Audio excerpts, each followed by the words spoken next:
is Eli? Oh, YouTube, what's good? It's your boy Eli So Fly. We back with another reaction, and today we are reacting to a video by Old Meezy titled "White People Are Done with Black People." How many times have we heard this story, guys? Okay, so with that being said, leave a like, subscribe, tap into the channel, man, and let's get straight into the video. Fatigue is a collective tiredness that everyone in the country, especially in the United States, has for black people. Black fatigue. Have you heard this phrase? Black fatigue. It's all over my FYP page. Black fatigue is Have real. y'all heard of Everybody this term, is chat? tired of I have not people. heard of Black this term. fatigue.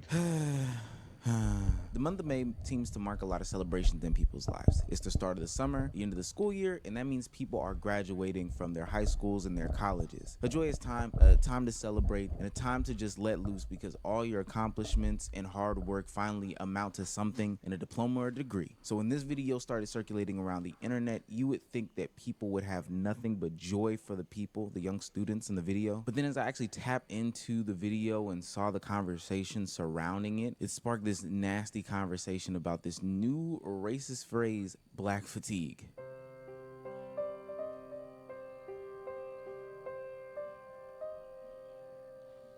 This is jungle behavior.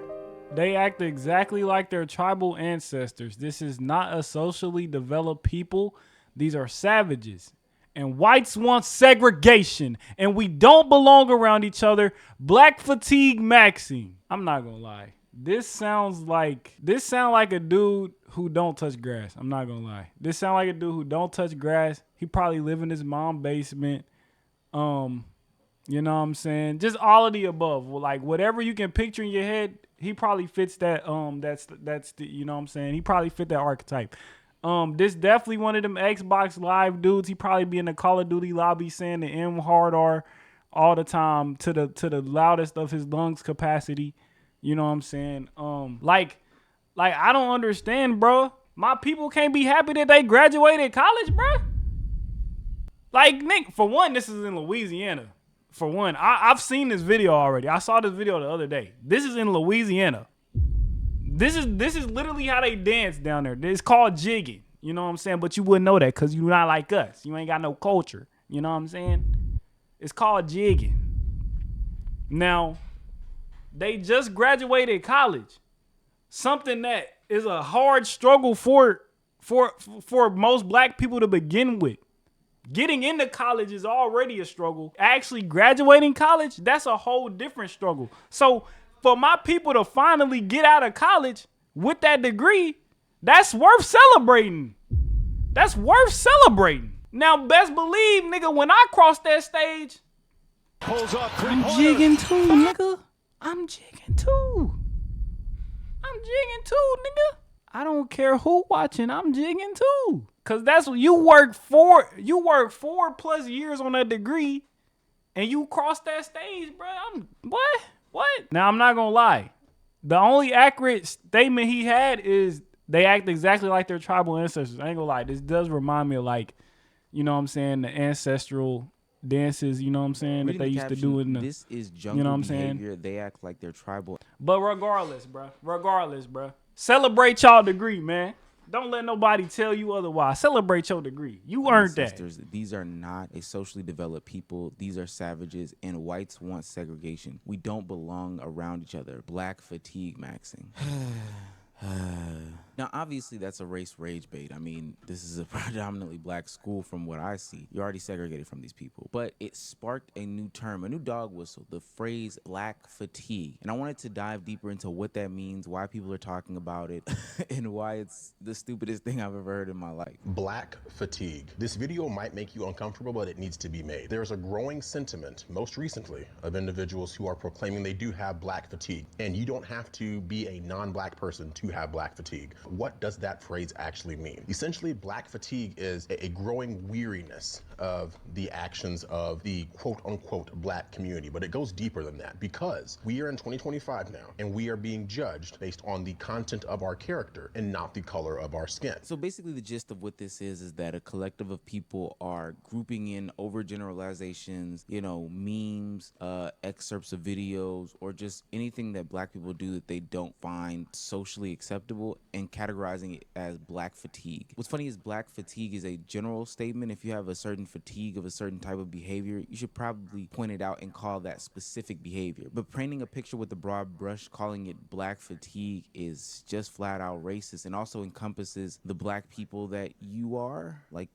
you are, the right wing, possibly grifting black people. But even if they're not grifting, you as a black person are in black fatigue. You are a part of the conversation. Now, I've seen other videos that talk about specific types of behavior, ratchetness, ghetto-ness, whatever the case may be, and they talk about having fatigue for that. I guess it's a little bit better, but ultimately, if it's black fatigue and you're black, you also get categorized into black fatigue. But let's let him continue on, because he was going into this conversation about identities and all this other stuff, and I thought that that was a little bit more interesting. The lie that's been sold to the black community in particular is that the color of our skin dictates the content of our character. That's why in the black community, sometimes you'll hear people say, oh, you are acting white, when they're talking to someone like myself who doesn't act the way most people would expect a conventional black person to act. In their minds, there is a correct way to act black. And the people in your ethnic group who fulfill those very negative stereotypes, those are the ones who are going to essentially drag down the collective whole. And that's why there's individuals who are black who do and can have black fatigue, because they see how damaging it is to see the worst of us attract all this negative attention that then unfortunately gets ascribed to the entire race all too often. But what's unfortunate is here in 2025, now we have to contend with the fact that there's people who are so sick and tired of seeing those negative aspects, those negative individuals in the black community attracting all this attention. That's what is spurring this black fatigue. I think it's something that needs to be talked about, and until we turn inward and address the issues in our own communities, I fear that this is only going to continue and get. Here's the thing. Here's the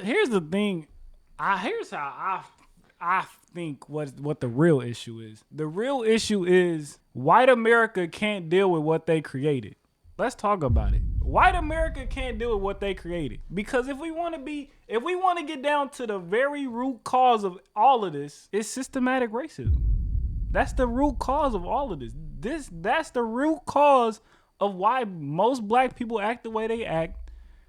And that's the root cause of the broken households, the ratchetness, the ghetto-ness, whatever you want to call it. That's the root cause of it. Systematic racism. So when it comes down to it, y'all just can't handle what y'all created, bro. You know what I'm saying? That's all it boils down to. White people do the same thing. So what's the difference when they do mosh pits, but we savages? And that's the thing, like, but let them tell it. They'll be like, but there's a time and place for everything. A graduation ceremony isn't a place to, I guess, act ghetto is what they'll probably try to say. And it's like, it's not ghetto. We're like, you're dancing. What's ghetto about dancing, being happy that you graduated? What's ghetto about that? That's also the same reason why when you go to most graduation ceremonies nowadays, they tell you to hold your cheers and your blowhorns and all that. They tell you to hold all of that stuff because they don't want it to be deemed as ghetto. You know what I'm saying? It's like, bro, you graduating. Let people be happy they graduating. I don't understand it, bro. I really don't understand why they try to don't you're graduating. It's a happy moment, especially for a black person where you might be the first person in your family to even graduate college. Like, come on, bro. What are we talking about? But also doesn't help that some of the younger generation doesn't make it better with how they act. Yeah, that's the thing, though. It's just like, it's broken households and stuff, bro. I get told I don't act black because I talk proper with all the cussing and slang, and I listen to other types of music besides rap, hip-hop, and R&B. And that's the thing, too. It's like, if you black and you indulge in anything that is deemed as not black, then they look at you like, they look at you or they look at said thing as lame. You know what I'm saying? Like me. Y'all know I listen to all genres of music. So boom, I'll be in the car chilling with, like, you know what I'm saying, the homies or whatever. And some of the homies be like, hey bro, what you doing? Turn this off, bro. This just lame. I'm like, nigga, I'm vibing. Nigga, like, what you mean? Nigga, that mother hard. Like, nah, bro, this junk trash. Turn it off, bro. Put on some. You know what I'm saying? I'm like, all right, bro, I guess, bro. If that's how you feel, bro. You need to expand your horizons a little bit, though. Worse. I do believe the conversation of talking and acting black is an outdated conversation / narrative that most people are having. In 2025, people are seeing that black people come in all different shapes, sizes, and flavors. Now, maybe he is like, I don't know, 60 years old undercover, like he's got a dyed beard or whatever the case may be. But if you are getting hit with claims that you are acting white in 2025, there's probably more to it, because we know that black people watch anime. We know that black people participate in politics. We know that black people participate in country music, whether it's making it or listening to it. You know, things that would be traditionally ascribed to white people, or things that would traditionally be ascribed to different races or ethnicities of people, or whatever the case may be. So it is not just the way that you act or the things that you correspond with that give you that name, but ultimately it's probably some of your actions. Listen, this is a tired conversation already, and we just begun. It's crazy that a lot of this conversation, at least from my perspective, stem from a celebratory group of young people that have some sort of accomplishment, dancing and singing in the respective homes or respective safe places that they have for one another. What is it that you want me to say? That it fits the narrative, that it's the perfect stereotype of what people are labeling black culture, that our people want to be respected amongst everybody else in the world, because it's not just the United States of America. Mind you, this all stems from dancing. Like, when the hell did we get so critical or so,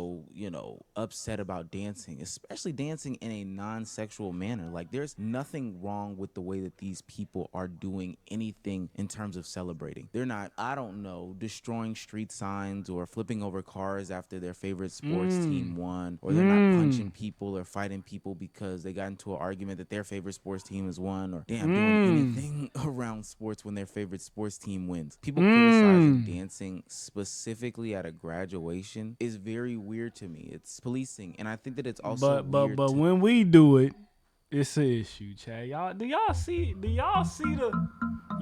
the hypocrisy? Y'all see the hypocrisy though? And we celebrating something that we actually accomplished. Y'all destroying the city over a team that you didn't even partake in. That's crazy, ain't it? That's crazy. You didn't contribute to that win at all, but you celebrating harder than we do at our graduation. Our own graduation. To take the videos and pictures, put the sounds behind it, and overanalyze the situation as a whole. Especially when these people are doing what a lot of people would think is something that is celebratory. Even the people who are criticizing, it's great to celebrate a graduation, but you don't do it like this. You don't do it like that. Well, damn, this is silly. But I went down the hashtag of what black fatigue is to see if people were really picking apart culture or picking apart anything worthy of talking about for real, to see more examples of what people are classifying as black fatigue and whether it was just another dog whistle. I really gave this a chance, but the more I scrolled, the more racist it got. Hashtag black fatigue, billions wasted trying to educate a race whose only interest is violence and destructions. Teachers should not have to also be bouncers and bodyguards.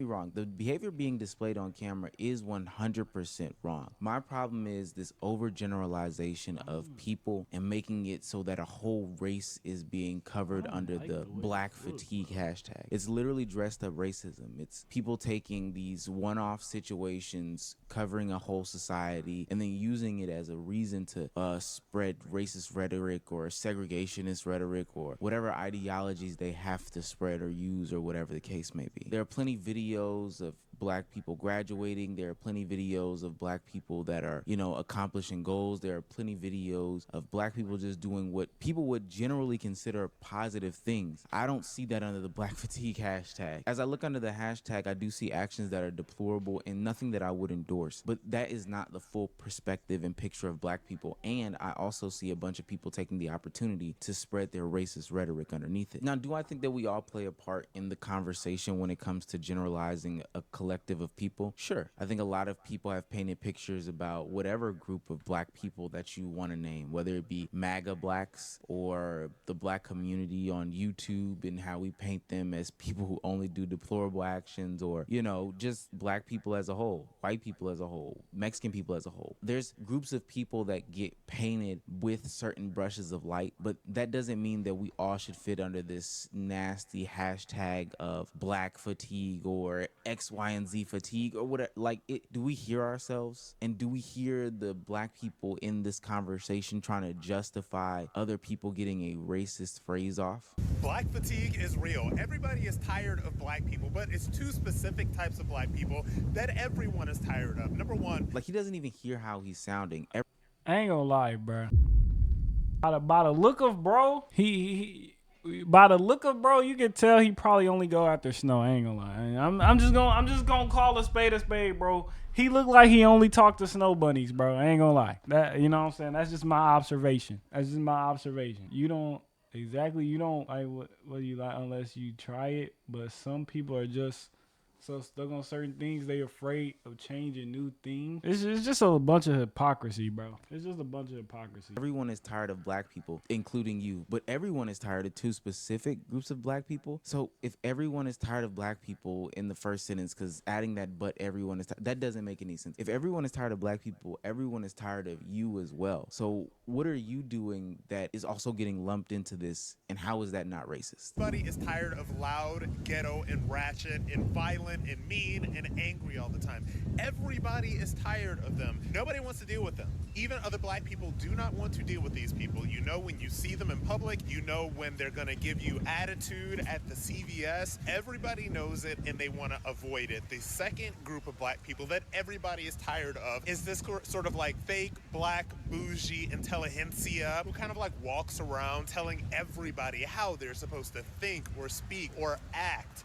When it comes to anything black. These are the most privileged black people in the world. These people have built enormous platforms and have so much money, and yet they are still perpetual victims all the time. And all they ever do is lecture white people about how to talk to or about black people, and then they lecture other black people if they don't talk or think or speak in ways in which they approve.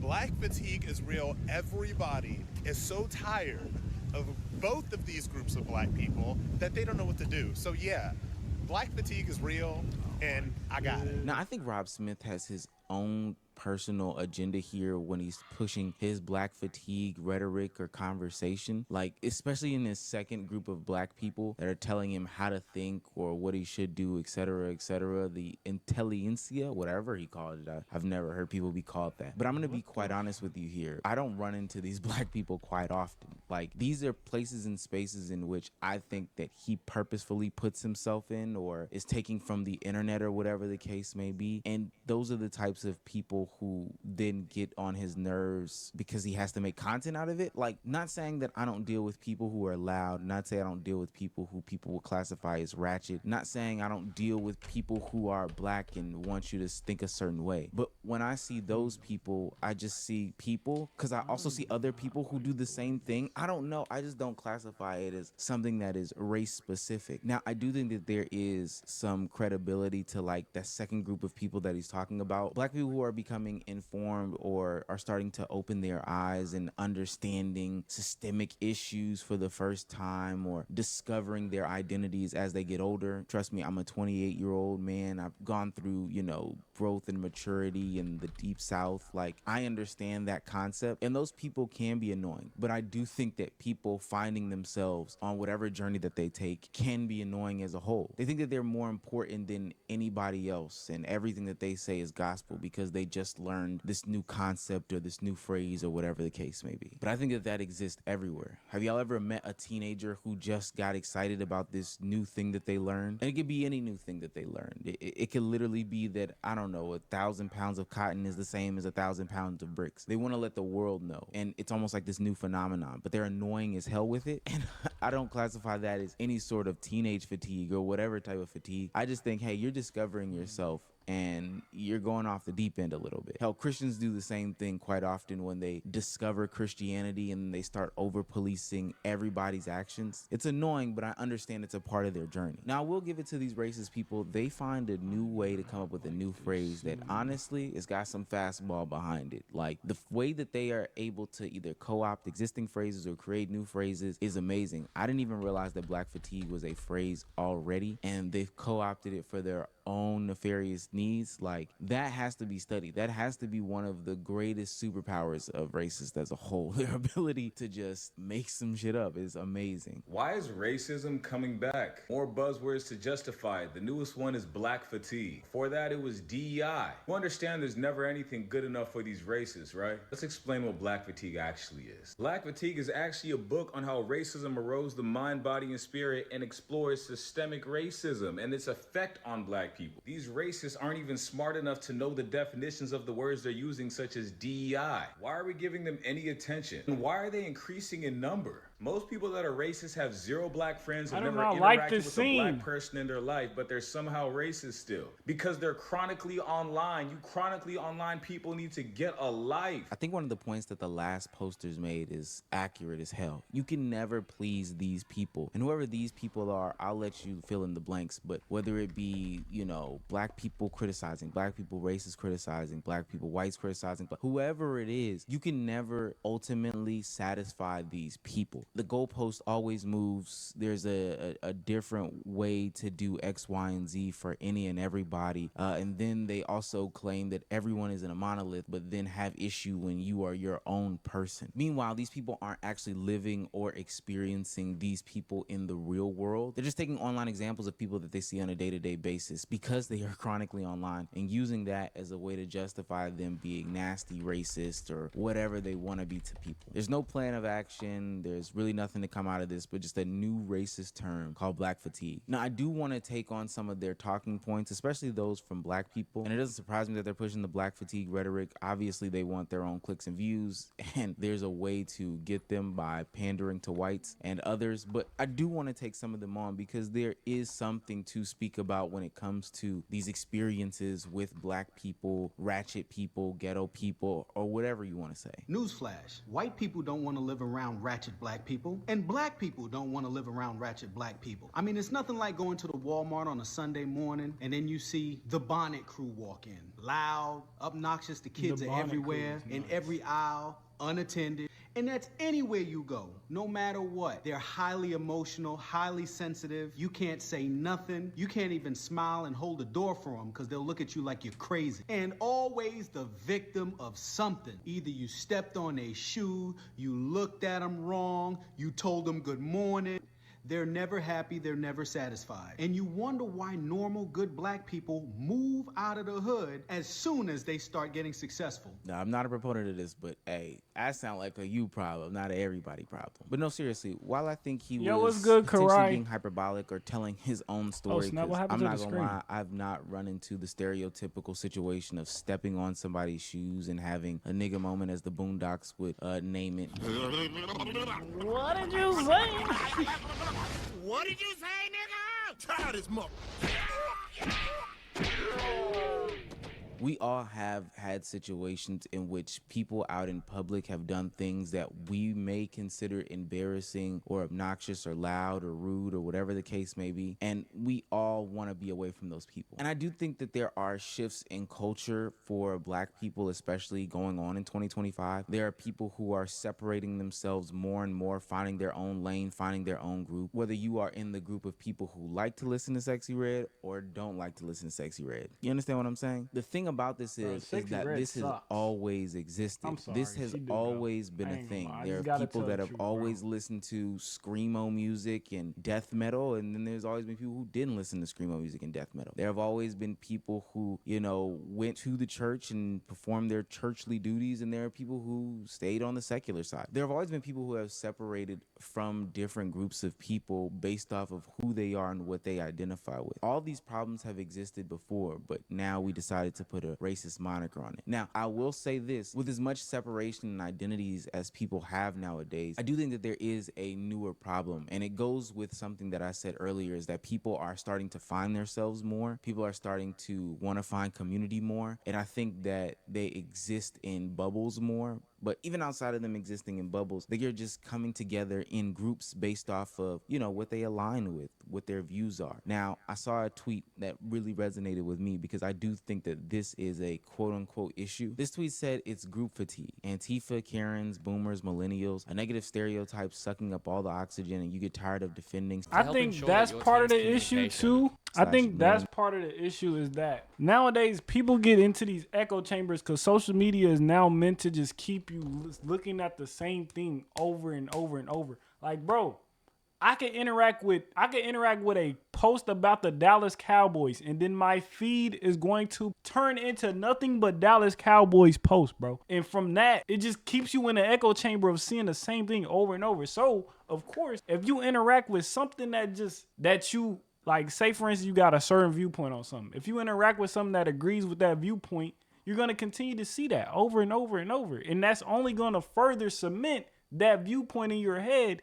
You know what I'm saying? Because you found that group that agree with what you got going on. You know what I'm saying? I got to stop saying, you know what I'm saying? I did it on purpose that time. How you're not really in that group. Nowadays, people are more vocal than ever. You have a platform, you can make a TikTok, it can go viral the next day. You can put something out on X and it can go crazy the next night. And people are able to share their opinions, group together, get validated in their thought processes on a daily basis. And this becomes people who have groupthink or the hive mind or whatever the case may be. And they're able to attach their values to a bigger group with a bigger label. And honestly, sometimes those groups get out of hand totally. And because we live in the age of not being able to say, you know what, I was wrong culture. I think that that's like a real thing. When these groups do something bad or go down or, say something negative, people always have to defend it. Like, I can't say something about boomers without all of the boomers getting offended, even if the shoe doesn't fit. But ultimately, this whole conversation is a bunch of people who belong to different groups criticizing another group based off of small clips that they see off of the internet and not recognizing the beautiful or majestic or wonderful or excellent things that the other groups have to offer. It's their way of getting hate off on a group, but this time it's racist. Like, I can hate boomers and,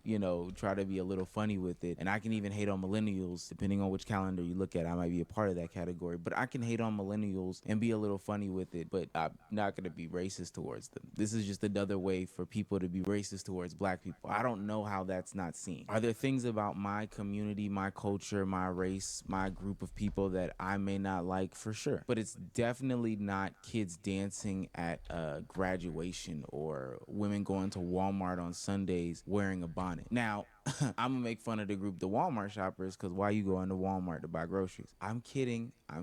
I know what the economics are like right now. Don't fire the messenger. You don't get those issues at Publix, though. No, I'm playing.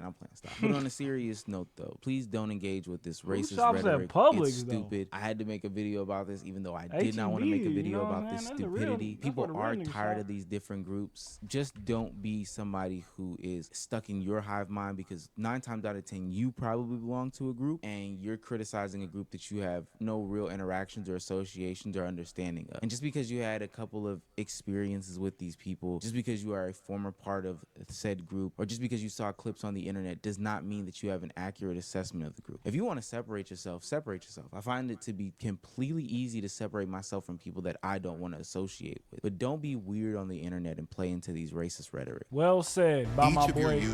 Like, I can't even get a video ending off before YouTube try to smack ads in my face, bro. Let me brighten up the scenery. Ugh. Yeah, man, I think he said it well, bro.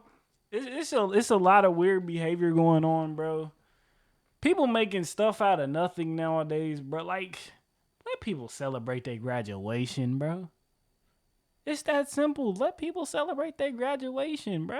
I'm pretty sure it was a whole crowd of black people, black parents, black family members that was literally enjoying every second of that.